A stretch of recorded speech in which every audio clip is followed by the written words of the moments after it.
Hello, everyone, and thank you for joining us for the 2020 Virtual Dieter Porter Medical Lecture. My name is Charlie Powell, and I'm the Development Liaison for the Pre-Health Professions Alumni Advisory Council.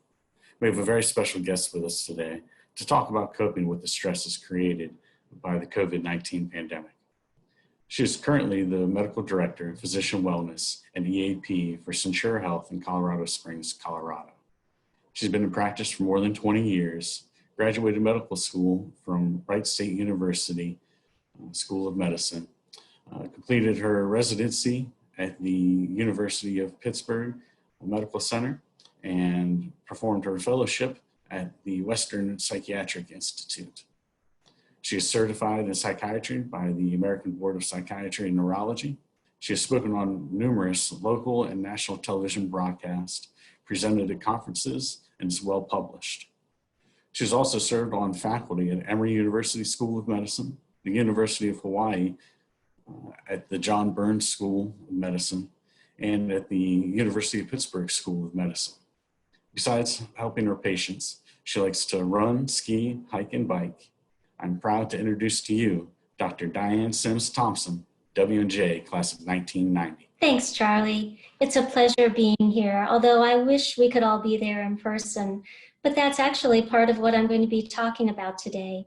Some of the challenges that we all are facing with the pandemic. I'd like to talk a little bit about maintaining healthy family interactions, particularly while so many of us are working from home. We'll talk about how to create healthy boundaries, motivating ourselves. We'll talk about relationships, and we'll give you some marital tips. And we'll talk about parenting in the pandemic, as well as the importance of exercise and nutrition. And lastly, we'll talk a bit about COVID isolation. So just to get started, prior to the pandemic, work was clearly defined and home life was very separate. Today, we really need to watch out for the two merging, in which case work never ends, and that is not a good thing. So it's particularly important to draw healthy boundaries. Sharing space, particularly at home, isn't always that easy. It's important to select your workspace based on your needs. In other words, claim your territory. Invest in a good set of headphones if you haven't already, and make a very distinct schedule. If it works for you and your family, try to schedule your breaks at the same time. Establish boundaries and have a very defined time to end your workday.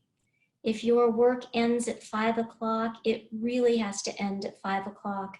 Otherwise, computer work and other things can definitely drift into the rest of your evening, and then we're back to the work never ending. Find a way to establish some of those boundaries. You might want to shut your door and let everyone know that you can't be disturbed at certain times. But whenever possible, make it a little fun. Maybe have one of your children put up a sign and make a sign that says, "Do not disturb," or your particular working hours. One main challenge of working from home is that both positive and negative interactions between family members increase. When we're at work, we often tend to be work polite, and some of those behaviors might drop when we're at home. And it's important to remember that it's just as important to be that conscientious and compassionate person at home as it is at work. But things can be a little strange. A friend recently told me she never knew her husband had a Zoom voice.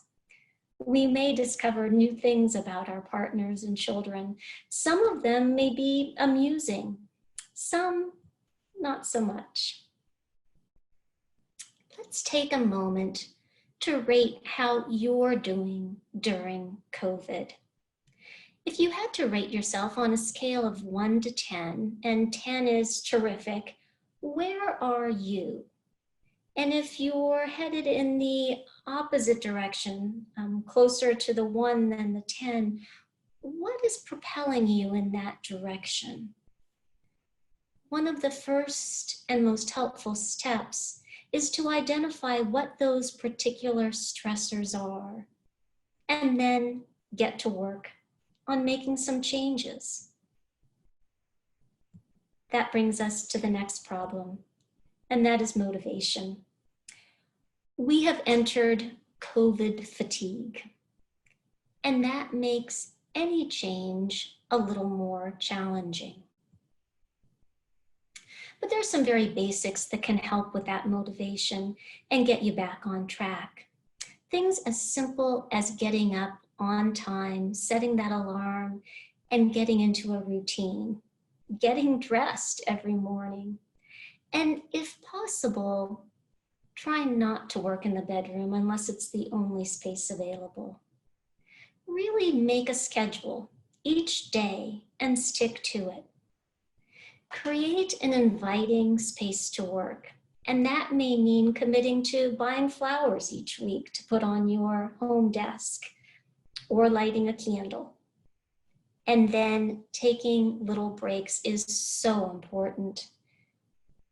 We certainly can also suffer from Zoom fatigue. But if we can get up even for 30 seconds between meetings and do some stretches or even jumping jacks, whatever it is that gets us moving before we settle back into the next event. It is possible to maintain healthy relationships while working from home, but it's something we need to work at. Make sure that you do spend time with your significant other or family and choose times that work for you. Perhaps an early morning walk might work. It's important to communicate your needs. Let your family know what you need, when you're going to be busy, and that you need some time that's just your time. I've had people tell me they never knew how much they appreciated the commute each day, because it really is a little bit of time that's just for you. Establishing these boundaries and expectations is extremely important. It's also important to make some time for your family. Self-care, however, is essential.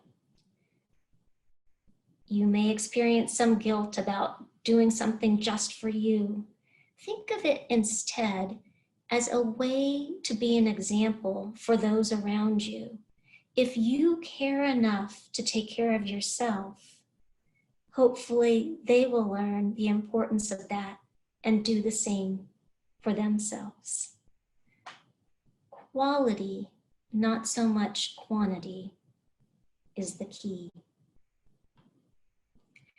This is also a time to be creative. Schedule a date night at home. Turn your living room into a drive-in movie theater and bring the popcorn. Ask your family innovative questions. Interview your spouse or family members. You may find out some very interesting things. Spend some time with your children writing cards. Mail them to friends, family, or someone else your children might identify as being lonely. Scavenger hunts are always a good idea, and asking your family to be creative about things that they would like to do are all ways to stay connected. However, in the middle of a pandemic, this is no time to try to be the perfect parent. So relinquish that need and give yourself a little grace. This is a time to adjust and be kind to yourself with your expectations. This is a whole new world with children staying at home much more often than not. It may be a time to think about finding an online tutor. Ask friends or relatives to engage in a Zoom story hour, even a Zoom tic-tac-toe would be entertaining at times. If it's possible, split up your work so you are able to check in with family just to let them know that while you can't be physically with them at all times in the same room, even though you're in the same house, you're thinking about them. And then make some time for them after work. Although it's important to make time for them, time for you, again, is essential. Don't forget about exercise. Exercise boosts your physical and your mental health, including your immune system, which is really important right now. Working at home may actually help you stick to an exercise schedule. Perhaps you can use some of the commute time to do an exercise video, run on the treadmill, or just some stretches. Bring some movement into every day. And consider group exercise. Find an exercise video or YouTube that your entire family can do together. You might get some giggles with that, and that would be awesome. And as much as possible, get outside. Good nutrition is super important. And this may give you a time to focus on it a little bit more. We actually know that good nutrition can have a positive effect on mood. In fact, there's a diet that we use for major depressive disorder called the SMILES diet, which is basically a type of Mediterranean diet shown to actually improve mood. Get everybody involved in cooking. Let children help. And then think about what else you can do to be creative. For example, perhaps assign one family member each week to pick a country. And once they've chosen that country, let them explore the cuisines of that country. Go to the grocery store and get those cuisine items and have an ethnic meal. It's also a good time to do a little education about different countries. There are so many things just like that that you can do together in, again, a very strange time. We've talked about family, about relationships, exercise, nutrition. Now let's talk about COVID in terms of isolation. Isolation is not something anyone was prepared for. And most people didn't expect that they would react the way they have been. Loneliness is certainly an issue right now. However, let's look at it a little differently. Because during COVID, there's an excellent opportunity to get to know yourself a little better. Listen to your thoughts. Imagine that they could be broadcast over a loudspeaker. Do you like what you hear? Would you want others to hear that self-conversation? Start to select and choose the thoughts that are true to you. Critical self-commentary happens way more often than we realize. Counter that with a mindful effort to support and encourage yourself. Now, this doesn't have to be highly philosophical. A simple, yay me, for making a healthy decision, or way to go for addressing something on your to-do list will tilt the scale in your favor. If you need another one, think of one of your strengths and remind yourself at random times. For example, it might be, I am kind, I am determined, I am playful and fun. You don't have to have a specific reason for positive self-talk. The next isolation breaker, which is even better than an icebreaker, learn more about yourself. What do you enjoy? Try running, walking, yoga, meditation. Maybe you discover that you love to run. And maybe you discover that you loathe it. No judgment. Just approach new activities with curiosity and that positive inner voice that allows you to congratulate yourself just for your willingness and courage to try new things. This is a time to honor yourself.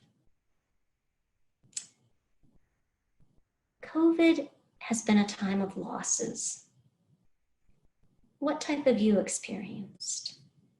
Is it loss of freedom to engage in activities? Most of us miss the people connection. Recognize that. Recognize the grief and reach out. Schedule a Zoom get-together. Plan a walk date with a friend in a different location and chat on the phone as you walk together. Encourage a loved one to exercise at the same time that you are. And lastly, recognize the best friend within each of you. I met my best friend, Dr. Cook, at W&J many years ago. And we have been in different cities or states for a long time now. But with or without COVID, it is so important to maintain those special relationships. So think today about some of your friends from W&J and perhaps reach out to someone that you haven't spoken to in a while. Lastly, I'd like to leave you with a story about my husband and I. Whenever we go on long bike rides, long runs, long trips in the car, we ask a question, and it's the same question every time. About halfway through whatever activity we're doing, one of us says, "Are we there yet?" And the conditioned answer is yes. We can get so caught up in waiting for things to be over, whether it's the bike ride, the work day, or the pandemic, that we can forget to be in the moment. So I encourage you, as much as is possible, to be in the moment and be present and enjoy all the things around you, whether it's family, friends, or just being. And if you're able to do that, then you certainly have arrived. Thank you. It was a pleasure speaking with you today.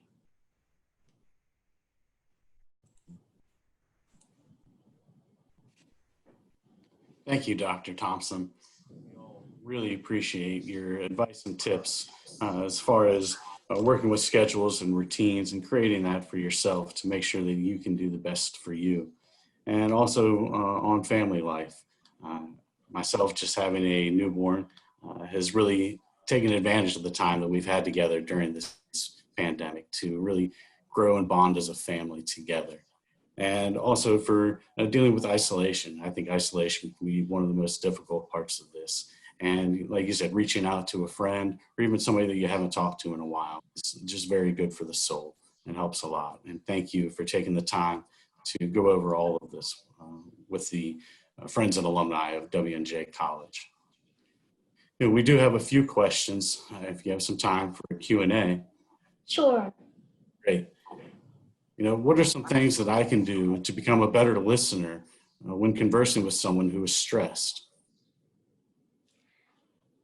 That's a very good question. Let's use the example of Zoom.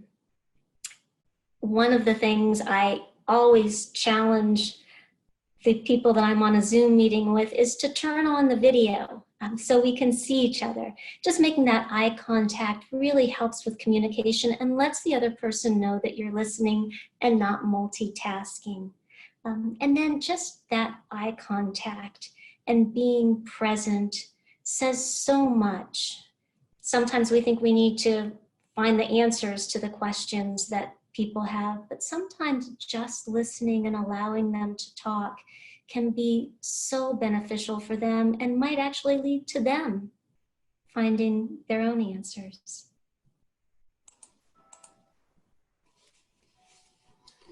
Thanks, Diane. Next one we have is, how can I prevent myself from fatigue or burnout during the pandemic? So it is all of those things. It is communicating and drawing boundaries with family. It's exercise. It's eating healthy. There are certainly things like meditation, which has been shown to be extremely helpful for overall wellness. And sometimes people think, oh, I can't do that. I don't know how, or my mind just goes everywhere during meditation. But something as simple as just saying, breathe in, breathe out, breathe in, breathe out, a couple times can just recenter and focus you, and that's meditation. The other that I encourage is practicing gratitude. And that may be as simple as setting a reminder on your phone every day that goes off at, you pick the time, 3 o'clock, with a little reminder to think of something each day that you're grateful for. It can be something really big, or it can be something as simple as it's a beautiful fall day, or I love the way the leaves look today. Those are just a couple things, making sure, again, that you prioritize and above all, take care of yourself. Thank you, Dr. Thompson. And the last question for the Q&A session, what can I do to help support my children, both emotionally and physically, through the pandemic? So I think the most important thing is taking care of yourself and letting them see that, and the fact that you think you're important and are placing yourself first is a great way to be a role model. Secondly, it's engaging them and challenging them. Sometimes we think we need to be the ones who have to entertain them, but asking them to come up with some new games, some new ideas can be surprising, because they will come up with some great ones. And just letting them know, giving them that encouragement that they're doing a good job and that this is a tough time. Lastly, asking them sometimes what their concerns are about COVID or the pandemic. They may have realistic or totally unrealistic, scary thoughts about what the pandemic means. So if you can take some time to sit with them and explore their questions and their feelings around COVID, that can really be helpful. Thank you, Dr. Thompson. All of your advice and tips have been very, very helpful today. I can't thank you enough on behalf of the entire W&J community. I thank you for everything that you do and for taking the time to talk with us today. It's been a pleasure. Thanks, Charlie.